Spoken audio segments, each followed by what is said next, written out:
High বন্ধুরা, আপনারা কেমন আছেন? আমাকে কমেন্ট করে জানাবেন। সবাই সুস্থ আছেন তো? আমরাও ভালো আছি। আমি আর আমার বর আজকে আমরা বেরিয়ে পড়েছি চিড়িয়াখানায়। আমরা এখন ফ্লাইওভারে উঠছি। সকাল সকাল বেরিয়ে পড়েছি, হালকা রোদের আবহাওয়া, খুব সুন্দর ওয়েদার ছিল সেদিনকারে। রাস্তার পাশ দিয়ে দেখে কত সুন্দর সুন্দর জায়গা আমরা দেখতে পাচ্ছি, খুব ভালো লাগছিল। আপনারা একদিন চিড়িয়াখানায় আসুন, দেখুন ভিক্টোরিয়া দেখা যাচ্ছে, ভিক্টোরিয়াটা দেখুন।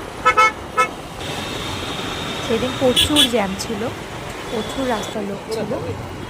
দেখুন পাশ থেকে দেখুন অনেক লোক যাচ্ছে, ওরা সবাই চিড়িয়াখানায় যাচ্ছে। দেখুন আমরা লাইন দিয়ে আমাদের চিড়িয়াখানায় এই প্রথম আমাকে যেতে হয়েছে। প্রচুর ভিড় ছিল, প্রচুর ভিড় ছিল, ভাবতেও পারিনি এতটা ভিড় হবে। আমরা যে উঠবো, গিয়ে দেখুন কতটা ভিড়, দেখুন এটা আমরা লাইন দিয়ে দিয়ে যেতে হয়েছে। ভিডিওটা আমরা বেশি বড় করতে পারিনি, এরপরে আরও অনেক রকমের ভিডিও আমরা করেছি জন্তু জানোয়ারের, আপনারা আবার দেখবেন।